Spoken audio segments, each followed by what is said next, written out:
मीन राशीच्या लोकांना गुरुचं भ्रमण हे पंचम स्थानातून होतं आणि पंचम स्थानातून गुरुचं भ्रमण अतिशय शुभ आहे. आता याची कशी फळं मिळतील मी एक साधारण ढोबळमानाने सांगतो. पंचम स्थान हे संततीचं स्थान आहे. त्याच्यामुळे जसं तुम्ही संततीसाठी प्रयत्न करत असाल, कुंडलीमध्ये तसे योग असतील तर तुम्हाला संततीचे योग चालून येतील.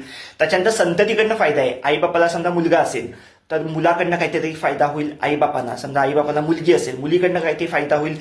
काही करून आईबापांचं नाव मोठं होईल संततीच्या माध्यमातून. त्याच्यामुळे संततीकडनं फायदा आहे असंही आपण मानू शकतो.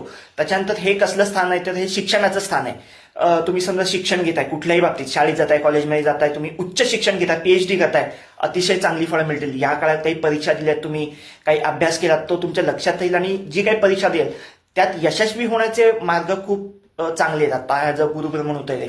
त्याच्यानंतर जर तुम्ही अडते असाल, तुम्ही बिझनेसमॅन असाल, तुम्ही व्यापारी असाल तर तुम्हाला फायदा होणार आहे. जर व्यापाराच्या माध्यमातून फायदा होईल, तुमच्या बिझनेसच्या माध्यमातून फायदा होईल. तुम्ही शेअर मार्केटमध्ये आहात, शेअर मार्केटच्या माध्यमातून तुम्हाला फायदा होऊ शकतो. अर्थात मी सगळं ढोबळमानाने सांगतोय. त्याच्यानंतर नवरा बायकोमध्ये जर काही वाद झाले असतील, भांडणं झाली असतील, कोणा तिसऱ्या व्यक्तीमुळे दोघांमध्ये दुरावा आला असेल नवरा बायकोमध्ये, तर तुमच्या दोघातले संबंध सुधारण्यास हा काळ चांगला आहे. जर काही भांडणं वगैरे झाली असतील ती शांतपणे विकोपाला न जाता शांतपणे समजुतीने तुम्ही घ्याल. पंचम स्थान हे गुरुच्या भ्रमणासाठी शिक्षकांसाठी सुद्धा चांगलं आहे. तुम्ही शिक्षण खात्यात समजा असाल, मग ते कुठलंही असू दे, अगदी तुम्ही तुमचा शिक्षण खात्याशी संबंध कुठलाही असू दे, तुम्ही घरी बसून ट्युशन घेताय, क्लासमध्ये शिकवायला जाताय, कुठेतरी शाळेमध्ये शिकवताय, कॉलेजमध्ये शिकवताय, कुठेही शिकवायला, पण तुमचा शिक्षण खात्याशी संबंध आहे, हे तुम्हालाही चांगलं आहे.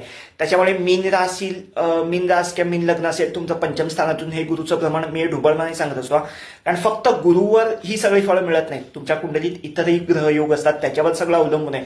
मी फक्त तुमच्या लक्षात यावं म्हणून ढोबळमाने सांगतोय. त्याच्यामुळे काही टेन्शन घेऊ नका. तुम्ही तुमचे प्रयत्न चालू ठेवा, पुढे सगळं काही छान होणार आहे. All the best.